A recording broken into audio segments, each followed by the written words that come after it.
자, 이번 시간에는 2023학년도 9월 모의고사의 특정한 몇 개의 지문만 좀 살펴보고 해설하는 걸로 하고 집에 가서 과제로 해결해 보시면 됩니다.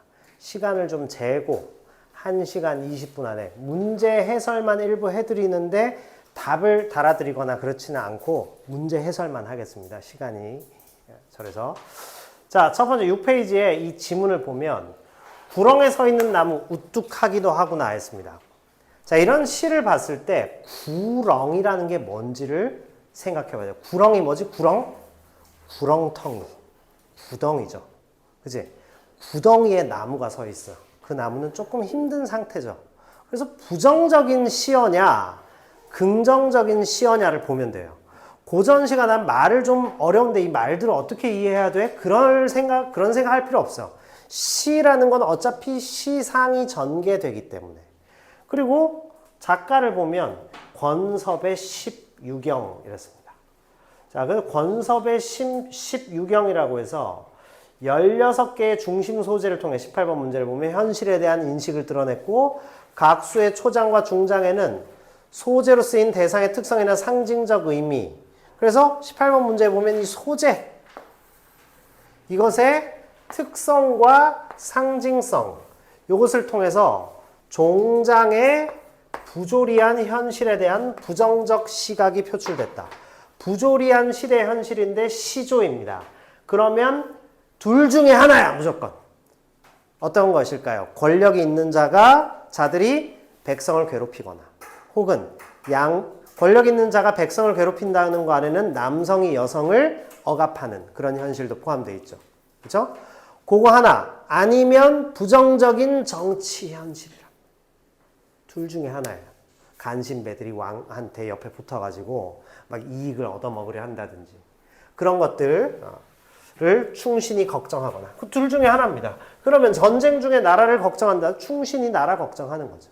그죠? 그래서 부정적인 정치 현실에 대한 이야기가 100% 나오겠구나 이렇게 감 잡고 가야 돼요. 그거 아니면 자연 친화입니다. 그러니까 보통 고전 시가는 기본적으로 정해져 있어요. 현대시처럼 이렇게 되게 다채롭지 않기 때문에 더 어려운 것은 현대시죠. 고전 시가는 그렇게 어려운 게 아니야. 구렁에 서 있는 나무가 우뚝하다 했습니다. 우뚝. 이것이 음성 상징어로서 부사죠. 그래서 우뚝하다라는 걸 통해서 나무를 강조한단 말이에요. 나무를 강조하면서 풍상을 실컷 겪었다. 풍상이 뭘까요? 풍상이 뭐야? 바람과 서리. 그러면 찬 바람과 서리를 맞았다는 거죠. 현실적인 고난이라. 고난을 실컷 겪고 독야 청청입니다. 청청이에요. 청청. 푸른색이죠. 그죠? 그냥 공식입니다. 지조와 절개를 지키는구나. 앞으로 읽을 때 이거를 실시간대로 몇 초 안에 딱 분석해야 돼. 그냥 이거야. 그래서 그냥 이거구나. 수학 문제 보면 딱 공식을 대입할 수 있는 것처럼. 국어도 이게 필요해요. 적은 덧, 잠깐이나마 대지 말고 두면 동량제가 되겠다. 동량제, 대들보를 만드는, 기둥을 만드는 제목이란 뜻입니다. 그래서 국가를 세우는 인재. 아시겠죠? 그래서 일수, 소나무에 대해서. 소나무가 국가의 뼈대가 되는, 국가를 튼튼하게 세울 수 있는 충신의 모습을 갖고 있다. 자, 호랑이 보겠습니다. 꼬리치고 휘파람 불며 기염을 토한다. 이 말은 무슨 말일까? 기세를 의미하죠. 그죠? 기염도 황홀하구나. 이랬습니다. 자, 이 뇌에 들어온 지 몇 해나 되었나니 산에 들어온 호랑이. 그러니까 화자 자신 혹은 충신을 호랑이와 같은 대단한 기세, 용감무쌍하고 싸움 앞에 나서서 절대 물러서지 않는 그런 모습을 가진 존재로 묘사했다. 자, 진실로 네가 잠시라도 없다면, 호랑이가 없으면 누가 대장 노릇을 하죠? 여우나 이런 것들 있죠. 살쾡이, 늑대 이런 것들. 호리종횡입니다. 밑에 적혀 있죠? 호리종횡. 뭐라고 적혀 있어요? 자, 여우, 살쾡이가 막 날뛴단 말이에요. 그죠? 그래서 어지러운 정치 현실을 의미합니다. 이렇게 충신이나 우직한 신하나 혹은 훌륭한 국왕이 나라를 제대로 다스리지 못하는 시대가 온다면 그냥 나라가 제대로 다스리지 못한 상태로 가면 좋은데 아주 음흉한 생각과 이익에 눈이 멀고 탐욕스러운 것들이 차지하고는 딴짓을 하니까 문제가 되죠. 그게 문제라. 아시겠죠? 우리가 그냥 경제 발전을 하지 않고 기술 개발 안 하고 쭉 살아가면 안 돼? 상관없거든요? 문제가 뭐냐면 다른 나라들이 앞질러 갔을 때 뭐 앞지를 수도 있지 이렇게 얘기하는 분이 있습니다. 앞지를 수 있죠. 중국이 우리보다 앞질러 가면 그게 무슨 문제야. 나중에는 우리가 먹고 살 길이 막히기 때문에 적정하게 조금씩 거리를 두면서 걔네들이 추격하는 것을 뿌리 쳐놔야 된다. 아니면 금세 한 1, 20년 뒤에는 중국이 어떻게 될지 몰라요. 그러니까 1, 20년 뒤로 우리가 또 그 정도 나아가 있어야 서로 대등하게 우리 먹고 살 길이 열리기 때문이죠. 그냥 이 상태로 유지하면 좋지 않아요. 그런 바보 같은 소리를 하는 분들이 있어요. 이 상태로 유지하면 좋지. 근데 100년 전에, 150년 전에 아르헨티나와 브라질은 세계 7대 강국이었어요. 지금 아르헨티나와 브라질은 뭐 별 볼 일 없지. 나라 땅덩이가 대한민국에 막 70배, 80배만 한데 그 나라들이 별 쓸모가 없어. 거기 지하 자원도 많고 그런데도. 왜 그럴까? 그 기술 격차를 견디지 못하고 뒤로 쳐져버린 거. 멕시코 이런 나라들. 그렇죠? 뭐 그런 남미의 애들이 당연히 한국 사람들을 능가할 수가 없어요. 이 조그만 땅덩이 안에서 수천 년을 버텨온 민족이에요. 생존력 만렙입니다. 그래서 내가 선생님이 요즘 세대를 보고 걱정이 되는 게 하나 있어. 뭐냐면 딴 건 다 잘하고 똑똑해질 텐데 결핍이라는 게 너무 없죠. 결핍이 없으면 사람은 스스로를 더 발전시켜야 돼. 스스로를 다그치고 노력해야 하는 것, 필요성을 잘 못 느끼게 된다. 아, 그냥 대학 가야 되니까 가나 봐. 이래서 안 된다는 거야. 아시겠어요? 결핍을 스스로도 만들어야 돼. 아, 뭐지 그거는? 내 꿈을 좀 더 높이 지향을 해서 아, 여긴 부족하구나. 스스로.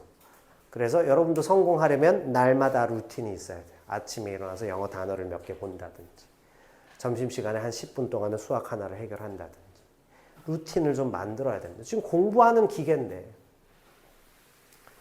자, 잠깐 사이에 또 공부 얘기했습니다. 지겨워. 맨날 공부 얘기. 우리 공부하는 얘기 하려고 만난 거예요. 그래서 공부 얘기밖에 할 게 없어요. 호리종횡, 나쁜 현실입니다. 자, 오리마, 적표마들입니다. 오리마와 적표마는 아주 명마들이죠. 자기 자신을 어마어마하게 명마라고 지금 표현한 거야. 관단 노태와 같겠느냐. 굼뜨고 느리고 아둔한 말들하고 똑같겠냐 이 말이야. 그죠? 그러니까 저런 당나귀하고 지금 막 경주마하고 똑같겠냐 이런 얘기죠. 바람에 슬피 울며 내 굽을 허위친다 이랬습니다. 바람에 슬피 운다. 왜 슬피 운다고 할까? 아주 엄청난 기세를 가지고 우렁차게 우는 게 아니라 바람에 슬피 운다. 부정적 현실 인식입니다.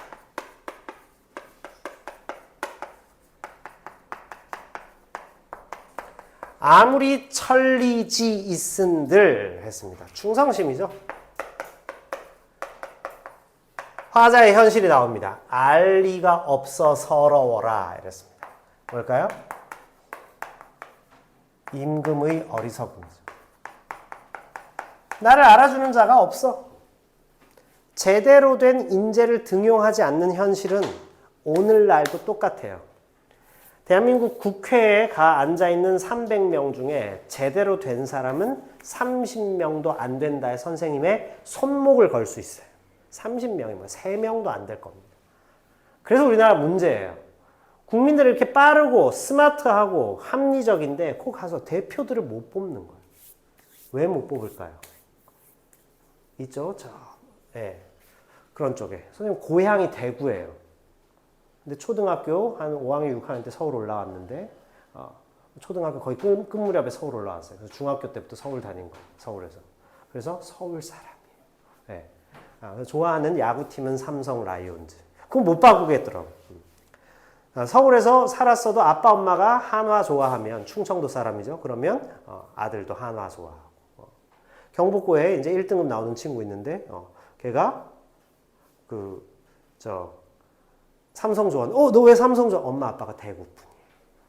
자, 선생님은 대구에 있는 수많은 친구와 그 다음에 사촌들과 거의 연락을 끊었습니다. 그 이유는 비밀이에요. 이미 다 알려드렸습니다. 대표를 잘못 뽑는 거야.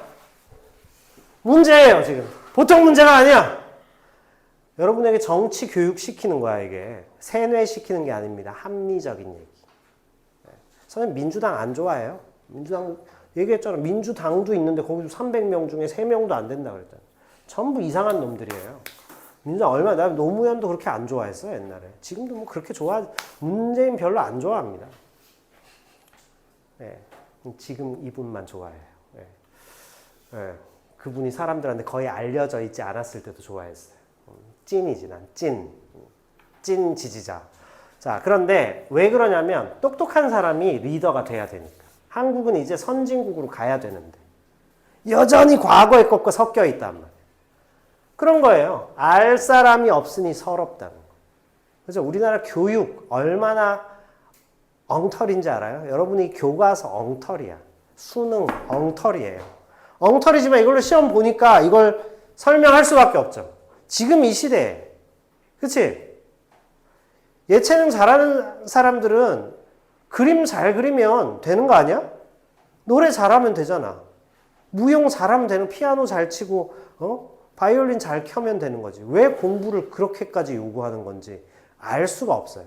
선생님 시절이 훨씬 내 친구, 내 바로 옆에 목사님 아들이었는데 그 친구가 서울대 성악과를 갔는데 수능 점수 나보다 50점 낮아요. 왜? 그때 그냥 수능 점수는 기본적으로만 하면 되니까. 저걸로 한 거죠. 성악만 잘하면 되니까. 그분이 지금 저기 교수님 하고 계십니다. 성악과 교수님. 네, 그런데 그 선생님 친구들이 그 국회의원도 하고 있어요. 그 정도 나이입니다. 네.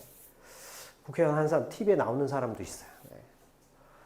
자, 별로 연락하고 싶지 않아요. 네. 그냥 다 욕심. 그러니까 이 사람이 왜 서러워하느냐. 선생님도 날마다 우리나라의 미래를 생각하면 서러워. 이 진짜 골치 아픈 이 나라를 도대체 국민들 이렇게 똑똑한데. 그치? 학생들마다 이렇게 똑똑한데 이 똑똑한 애들을 입시라는데 다 확 쳐박아가지고 지금 이렇게 가는 거 아니에요. 그죠? 그래서 보통 문제가 아닙니다. 군대도 빨리 남자애들 다 군대 가야 되는 거 다 없애야 돼. 그냥 모병제로 가야 돼요. 자, 이런 현실. 선생님이 막 나라를 걱정하는 거죠. 이 사람은 당시에 임금 옆에 간신배들이 붙어서 전하 이러면서 나 같은 충신들을 다 잘라냈다고 지금 서러워하고 있다. 뭐 그런 얘기입니다. 자, 넘어가시고 고전 시간 하나 봤습니다. 자, 그 다음에 이 지문을 한번 보겠습니다. 21에서 26번 지문 상당히 어려웠다고 해요. 자, 세계는 그것을 대면한 각 인식 주체들에 의해 다양하게 드러난다. 가장 1차적이고 일반적인 세계는 우리가 경험하는 현실 세계이며 인식 주체들은 각자가 지닌 조건에 따라 현실 세계를 다양하게 인식한다. 한 예로 각 인식 주체는 서로 다른 가시가 뭐죠? 볼 수 있다는 거죠. 가청, 그죠? 가시, 볼 수 있는 거. 가청 범위를 가지며 신체적 지각의 차이에 따라 그들이 경험하는 세계에 대한 인식도 각기 달라진다. 자, 계속 반복되는 거 있죠. 이 얘기를 분석하고 연구하고 있으면 안 돼요. 지겨워 이러면 안 되고 우리는 읽는 기계가 돼야 됩니다. 쓱 읽으면서 한 글자가, 한 단어가 딱 떠올라요. 뭘까? 지금 여기까지 쓱 읽었을 때 하나가 딱 나타납니다. 반복되고 중요하게 생각하는 거. 뭐죠? 인식이죠. 이 세계 안에서는 인식이 다양하게 드러날 수밖에 없다는 거야. 자, 그 다음에 반복되는 그 다음으로 중요도가 하나 있죠. 뭐죠? 인식 주체가 있다. 일상 언어를 바탕으로 현실 세계, 인식에 대해서 언어가 중요하네? 이랬습니다. 예를 들어 연속된 시간을 분으로 표현하는 것처럼 우리는 언어에 갇히게 되죠. 그죠? 언어에 갇혀요. 그래서 민주주의 이러면 국민이 주인이다 이렇게 생각하는 거죠. 그렇지 않아요. 우리가 뽑은 대표에 의해서 국가가 운영되는 시스템이에요. 그러다 보니까 당도 뭐 집권하는 정당들도 바뀌고 그때그때 문제가 있으면 다시 뜯어 고쳐서 또 새롭게 만들어가고 이렇게 하는 시스템이에요. 그러니까 체제를 던져줬기 때문에 국민들의 역량이 국가를 결정하는 겁니다. 이게 민주주의 되게 어려워요. 데모크라시죠. 그죠? 크라시 이거란 말이에요. 그러니까 데모스 크라토스인데 데모는 참 그 악마고 마귀고 그 데모스 즉 집단이 대중에 의해서 크라토스 통치해 나가는 그런 겁니다. 얘기가 점점 전혀 달라지죠. 내가 주인이야. 주인은 주인이 맞지. 그러나 내가 주인이다 이러면 안 된다고. 다 주인이지. 다 같이. 이렇게 돼야 돼. 다 같이 주인인 것. 이러면 벌써 개념이 달라지지. 언어가 우리를 지배하게 된다. 라는 얘기입니다. 그래서 우리가 몇 시 몇 분 여기에 딱 갇히니까 중세, 근대까지도 몇 시 몇 분은 그렇게 중요하지 않았어요. 그렇지?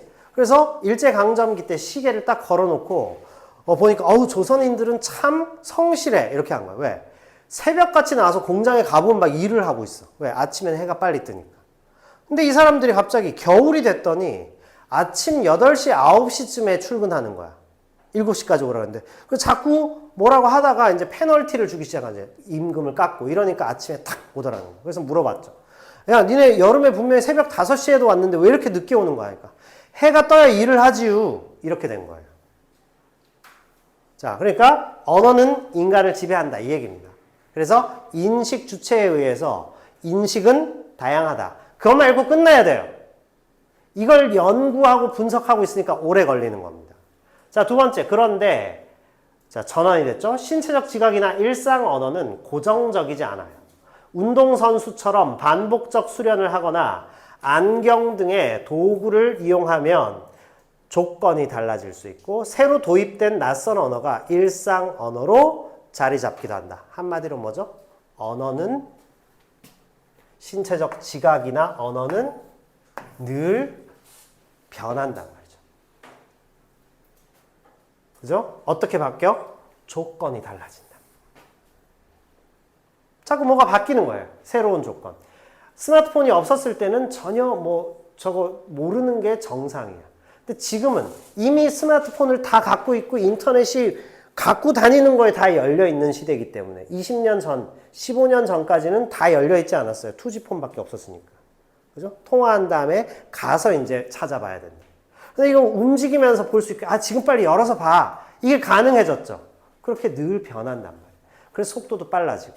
그래서 여러분이 살아가는 현실은 앞으로 훨씬 더 힘들 것이다. 내가 연고대 가도 일자리 없어요. 힘들어요. 이 문제 해결하지 않고서는 해결 안 됩니다. 어떻게 해결해야 될까?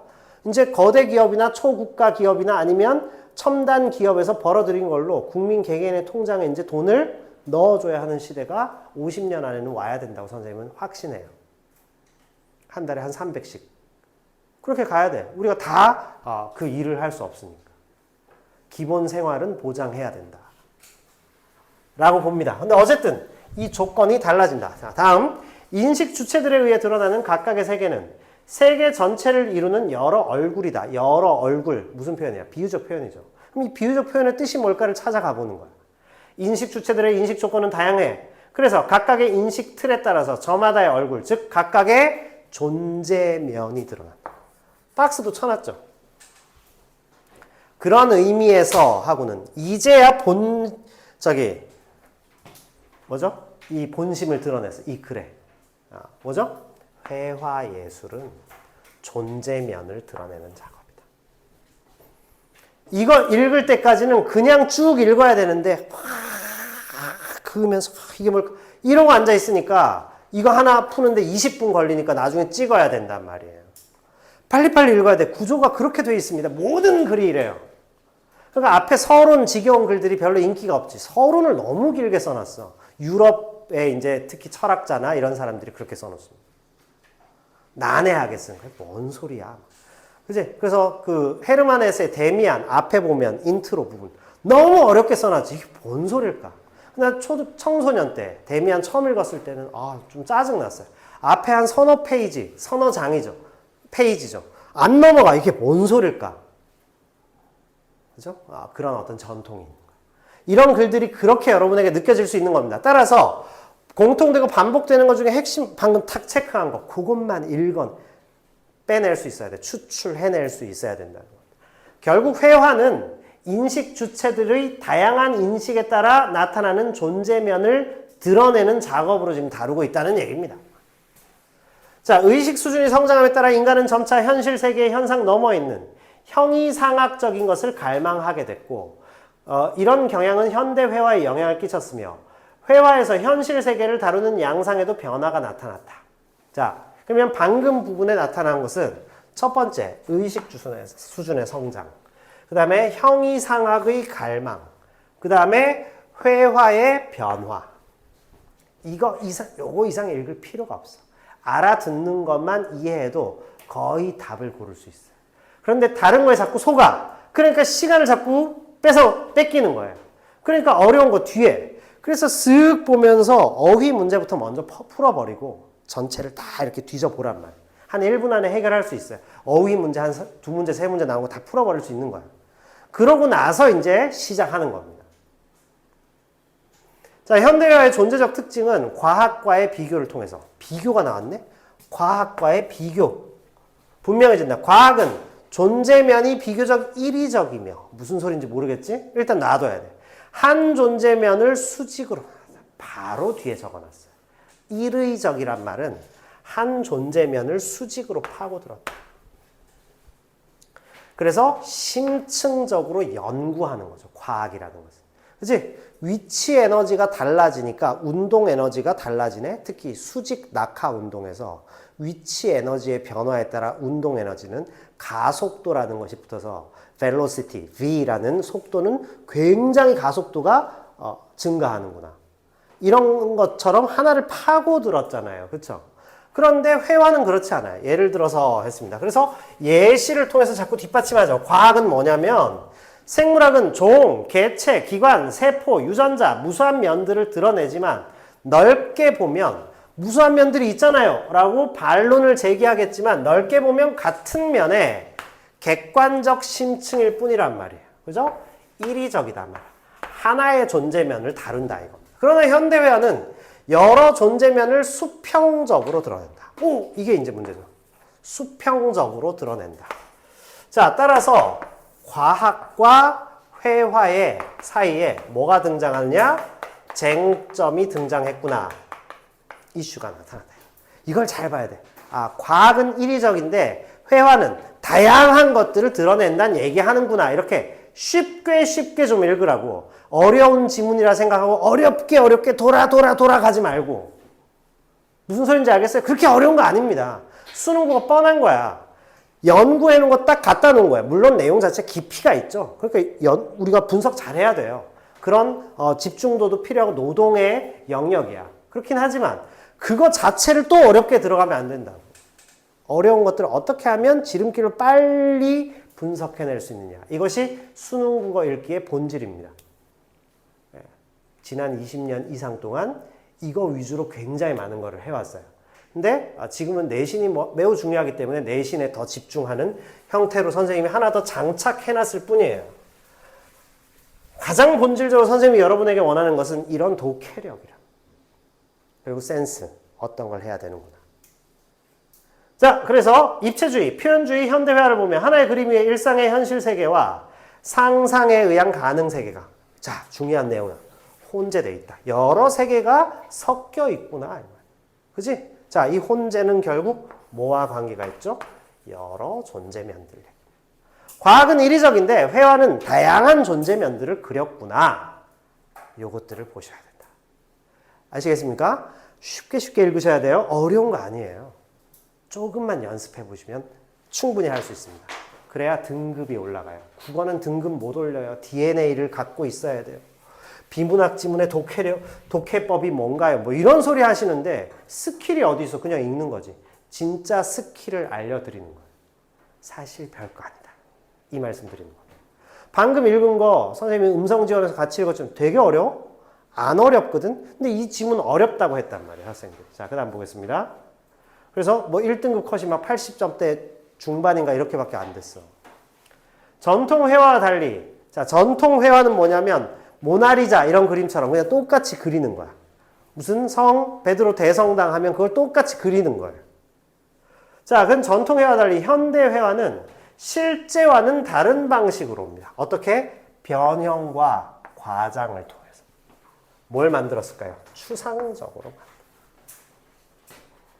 그래서 점차 보편적인 것으로 바뀌어 나갔다. 이런 부분입니다. 그러니까 변형과 과정을 통해서 만드는구나. 여기 있는 글자 하나하나 다 읽으려고 하지 말고 쓱 하나하나 다 파악하려고 하지 말고 쓱 본 다음에 결국 앞에 거하고 연결지어서 혼재시키고 다양한 걸 드러내기 위해서는 현대회화는 전통회화고, 그러니까 작은 이슈가 또 하나 있죠. 현대회화는, 전통회화는 똑같이 그리는 거야. 재현하려고 했는데 있는 그대로 그렸단 말이야. 그치? 재현이란 말 잘 모르겠으면 아, 있는 그대로 그냥 막 그렸다는 소리구나 정도는 알아들을 수 있어야죠. 그 정도 능력은 필요해요. 그러려면 뭐가 필요하죠? 훈련이 필요하단 말이야. 자꾸 해봐야 돼요.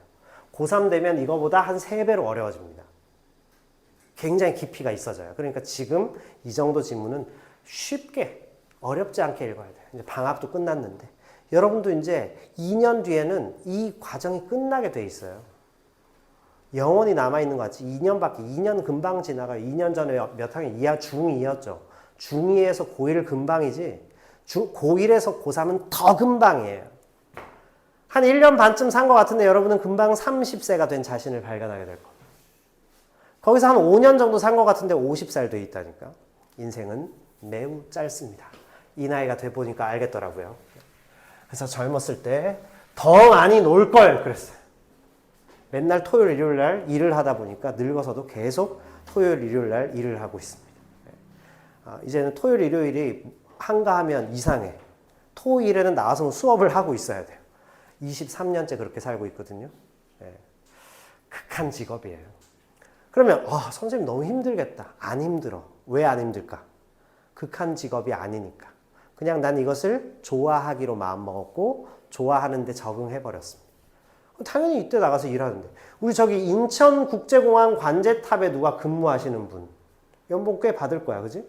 그런 분들은 교대로 하잖아. 심지어 크리스마스 저녁에도 거기에 있겠죠. 그렇죠? 내가 만약에 한국전력이나 아니면 원자력 발전소 여기에 중요한 걸 뭐 담당하는 사람이에요. 1월 1일 새벽에도 거기에 앉아 있을 수도 있어요. 그렇죠? 그거에 비하면 난 뭐 땡큐지. 맨날 애들하고 학문적인 것만 얘기하면 돼. 이런 식의 관점의 전환이 필요하다. 여러분에게도 마찬가지. 난 노력하면 서울대는 못 가도 서울 안에 있는 좋은 대학 정도는 갈 수 있어. 지금부터 한번 생각을 해보세요. 젊은 사람들이 이렇게 기세가 있어야지. 그러면 막 달라붙어가지고 목숨 걸고 좀 해보는, 그래야 돈도 좀 벌고 잘 살 수 있는 거예요. 그죠? 좋은 차도 타고 좋은 옷도 사 입고 집도 좋은데, 그지? 그리고 우리 지수는 니콜라스하고 결혼도 하고, 죄송합니다. 자, 이런 식으로 갈 수 있단 말이야. 그지? 지수가 무슨 충청남도나 전라북도 대학을 다니는데 니콜라스가 만나주겠어요? 그죠? 너무 롱디 싫어 이럴 거란 말이에요. 그죠? 서울에서 만나야죠. 우리 서울에서 만납시다. 자, 추상적 강도가 더해질수록 현대회화는 어때요? 실제의 재현에서 멀어져. 여기서 중요한 거 나온다. 추상의 강도가 높아지니까 어떻게 됩니까? 재현에서 멀어져요. 그러니까 이상하게 그리는 거야. 왜곡과 과장이 심해진다는 소리. 그래서 화가의 내면을 표현합니다. 화가의 내면을 표현합니다. 내면은 상상이죠. 따라서 현실 세계, 회화로는 현실 세계 존재면을 드러내기 어렵다. 이렇게 볼 수 있다는 거예요. 자, 그러나가 또 나왔죠. 그러니까 이런 게 중요합니다. 그러나 현대 회화의 추상성에 대해 실제는 배제한 채 내면만 표현한 것이라고 이분법적으로 이해하는 것은 적절하지 않다. 자, 현대 추상성은 내면만 표현한 것, 여기다가 물음표 딱 써. 아니야. 적절하지 않아. 상상의 대부분은 경험이 상상을 낳죠. 내가 경험해보지 못한 것은 상상으로 나오지 않아요. 꿈은 내 마음대로 오늘 밤에 내가 자면서 내 의식이 마음대로 영화를 한 편 찍는 거거든요. 그 밑에 보면 다 경험을 바탕으로 하고 있습니다. 그런데 나는 새처럼 날았어요. 근데 거기 막 바람이 이렇게 일으켜지는 그런 느낌까지 있습니다. 그런 경험들을 해봤어. 놀이공원 가서 뭘 타봤다든지, 높은 데서 이렇게 내려가는, 비행기를 타고 내려가 봤다든지, 혹은 새가 날아가는 걸 경험했잖아요. 그런 것들이 다 조합돼서 상상을 하는 거죠. 경험이 상상의 바탕이다. 자, 따라서 추상의 영역, 내면의 추상의 영역 또한 객관적 실체 외면을 또 나왔죠. 비슷한 게 또 나왔어요. 아까 변형과 왜곡, 과장 나왔죠. 변형시키는 거구나. 자, 따라서 세계의 무수한 존재면 중 하나다. 이렇게 했습니다. 따라서 추상화는 이 세계를 그린 다양한 존재면 중에 하나였다는 얘기하는 거야. 아시겠죠? 이 얘기를 내가 분석을 하면 안 돼. 여러분은 이걸 분석하는 수준에 있는 게 아니야. 그리고 이건 분석할 필요도 없는 거예요. 왜? 분석해서 정리해 놓은 거예요. 원전에 있는 이런 말을 쓴 이제 현대 철학자의 얘기를 정리해서 박영욱이란 분이 써놓은 뭐 보고 듣고 읽는 철학 뭐 이런 책이에요. 선생님은 갖고 있고 읽어봤습니다. 그 책의 일부분을 떼갖고 여기 넣어놓은 거예요. 그죠? 그러니까 다듬고, 왜냐하면 실제 그래서 내가 그 부분을 다시 찾아보니까 조금 달라. 얘보다 훨씬 어려워요. 내용이. 다듬고 줄여서 이렇게 지문으로 만들어 놨구나를 알 수 있죠. 편집한 거예요. 따라서 뼈대만 이렇게 남아 있습니다. 따라서 그 뼈대를 잘 따라가는 게 중요하다. 추상화 얘기하기 전에 아까 전통회화하고 비교했죠. 그래서 변형과 왜곡, 과장을 했다 이렇게 됐잖아. 왜곡과 과장, 이질적으로 변형했기 때문에 결국 핵심은 뭐냐면 내면을 많이 드러냈는데 이것은 세계의 무수한 존재면 중 하나다 이 얘기예요. 이게 바로 뭐라고요? 추상화입니다. 즉 현대회화예요. 현대회화도 결국 세계를 드러냈구나. 현실 세계에 가까이 다가갈 수 있도록 우리를 안내해 준 것이요. 해주는 역할을 하는 거구나. 이 그림을, 피카소의 그림 가봐. 어때요? 어떤 여성의 얼굴인데 막 무슨 외계 생물체 괴물처럼 막 이렇게 돼 있어. 왜 그럴까? 선생님이 원본 앞에 파리에 있는 피카소 미술관에 가서 나는 루브르 박물관보다 피카소 미술관이 100배는 좋았어요. 너무 좋았어. 진짜 눈물 날 만큼 감동적이었어. 미술, 회화 좋아하거든요. 그래서 피카소 그림 앞에 딱 가서 그 여인, 마리라고 하는 그 여인을 너무 사랑했구나를 알았습니다. 그 그림 앞에. 앞면, 옆면, 윗면. 사람의 첫인상은 꼭 정면상만으로 되지 않거든. 그래서 그걸 하나로 쭉 나열해서 난 이 여인을 마음속 깊이 사랑해. 그래놓고 지금 같이 살고 있는 여자는 또 따로 있고 바람둥이였죠. 결혼도 한 3번 했습니다. 결혼을 3번 했는데 또 사귀는 여자도 여러 명. 멋진 남자예요. 네. 자, 요즘은 그랬다가는 큰일 날 텐데 1세기 전이어서 가능했던 것 같습니다.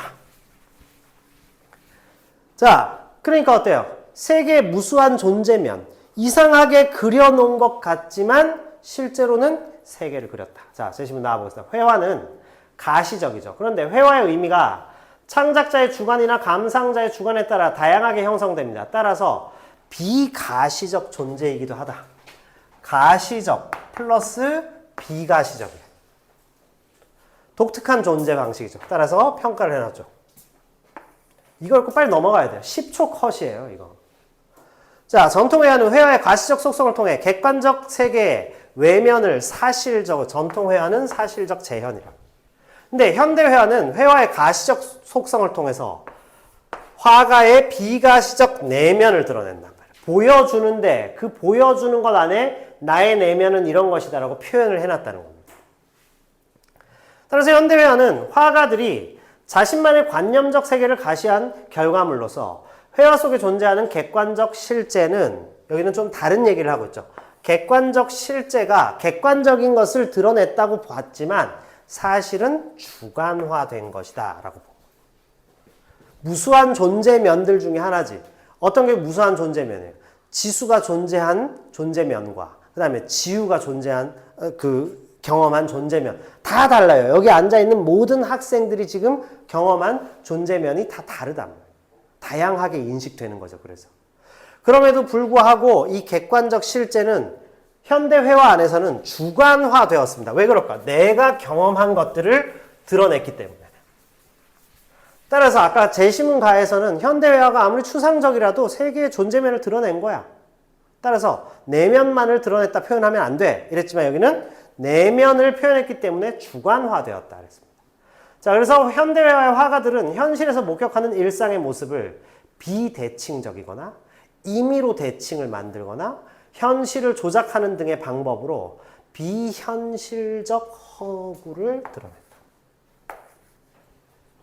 조작한다는 거죠. 자, 이렇게 예술을 통해서 현실이 추상화되는 과정에서 예술은 객관적 현실로부터는 점차 멀어져 가게 됩니다. 그러니까 사람들이 보면 볼수록 이해가 안 되는 굉장히 어려운 그림으로 바뀌었다. 자, 이러한 예술과 현실의 분리는 회화뿐 아니라 음악에서도 나옵니다. 음악에 사용되는 음은 현실의 무한한 소리 중 일부죠. 우리 도레미파솔라시도 이거는 이 소음들 중에 특정한 것들을 음계로 배열한 것. 너무 놀랍죠, 사실은. 그래서 음악도 일종의 소음 중에서 걸러낸 다른 형태의 소음이에요. 개들이 그 음악을 들으면 소음이라고 생각하겠지. 그치? 근데 우리는 그걸 즐겁게 듣는 거죠. 왜? 그 질서에 익숙해졌기 때문에. 그죠? 여기 있는 친구들한테 현대 클래식 음악, 다시 말하면 한 1950년대까지 창작됐던 음악 들려주면 기절초풍할 겁니다. 뭐야 이게 음악이 막 이렇게 되는 거예요. 자, 이 음악에서 일상적으로 들을 수 있는 일반적 소리와 달리 균질적이고 세련되고 인위적 배열, 뭐 모차르트나 하이든이나 베토벤 정도, 베토벤도 조금 심원해지긴 했지만 그래도 듣지 못할 정도는 아니죠. 특히 그들의 피아노 소나타 같은 거 들어보면 베토벤의 피아노 소나타 제8번, 뭐 비창, 14번 월광 이런 것들 있죠. 21번 발트슈타인, 23번 열정 뭐 이런 것들이 막 들으면 오 멋있다. 인위적 배열이죠. 그래서 음악은 일상 현실과 거리를 두면서 정체성을 확보해왔다. 자, 한마디로 뭐죠? 예술과 현실이 분리됐다 이 말이에요. 현대 예술이 되면서 예술과 현실의 심지어 친절하잖아요. 줄도 그어놨습니다. 이거 나오는구나. 이렇게 된다. 그렇죠? 자, 그래서 예술과 현실의 분리가 분리되면서 예술은 예술 따로의 정체성을 확보해 왔는데 특히 음악에서 그랬다. 회화도 화가의 내면을 표현하듯이 음악도 화가의 내면. 그래서 역사상 최초로 자신의 내면으로 갖고 온 사람이 바로 루드비히 판 베토벤입니다. 내면, 그 초창기에 만들었던 음악을 들으면 별게 아니에요. 근데 후기로 갈수록 굉장히 난해해지죠. 와, 이 깊이. 그래서 선생님이 가끔씩은 베토벤과 이렇게 대화를 하는 미친놈이죠. 네.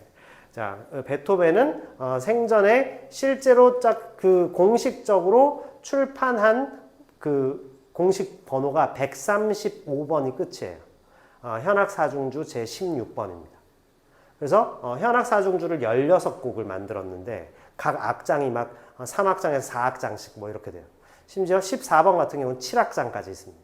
근데 그런 걸 들으면 특히 후기 뭐 12번에서 16번 이걸 들으면 이게 뭔 음악이지? 뭐 이런 베토벤이 이런 음악도 있다고? 우리는 막 빠바바밤 빠라바밤 이것만 생각하지만 실제로는 그 후기로 갈수록 이렇게 어마어마하게 깊어졌단 말이에요. 새로운 시도를 한 사람들이 있어요. 자, 대표적인 게 화가이면서 음악가였던 루솔로라든지 그 다음에 바레즈라는 사람 있습니다. 자, 루솔로는 뭐냐면 기계 소리를 악기로 만들었어요. 자, 바레즈는 뭐라고 했냐? 사이렌, 일상적 사물들 이것을 음악으로 표현해냈습니다. 어떻게 했어요? 이런 청각적 경험을 해야 되나? 처음에 선생님이 바레즈 음악을 딱 들었을 때 딱 그런 생각을 했습니다. 그러나 그 이후에는 이렇게 뭐 듣게 되었어요. 그래서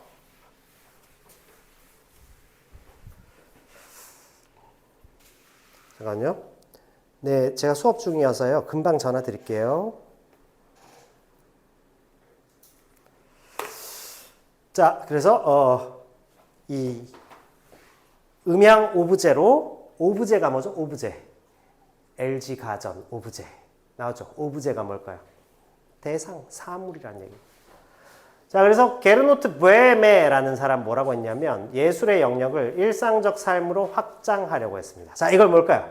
예술의 영역을 일상적 삶으로 확장했다는 점에서 아까 얘기한 바레즈나 루솔로 같은 사람들은 예술과 현실이 분리돼 버렸지. 추상화되다 보니까. 그런데 그거를 추상화는 시키는데 현실로 끌고 들어왔다는 뜻입니다.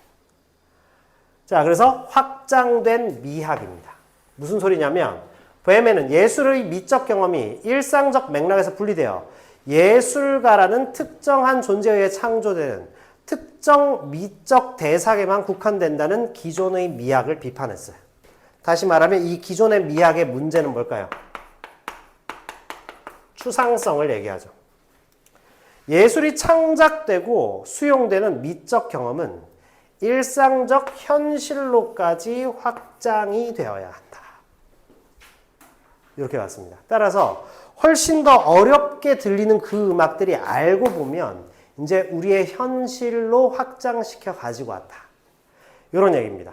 됐죠? 좀 지문들이 길고 이랬기 때문에 자, 다음 주 숙제는 이 절반만 푸세요. 다 풀어오라 그러면 여러분들 너무 부담스러워서 안 풀어올 거니까 자, 과제 문자 올릴 건데 26번까지 풀도록 하겠습니다. 아시겠죠? 요거는 풀어오세요. 그 다음 주에 요 교재 그대로 갖고 오셔야 됩니다. 아시겠죠? 왜냐하면 뒤에 있는 것도 설명할 거기 때문입니다. 됐을까요? 자, 오늘 수업은 여기까지 하겠습니다. 마치겠습니다.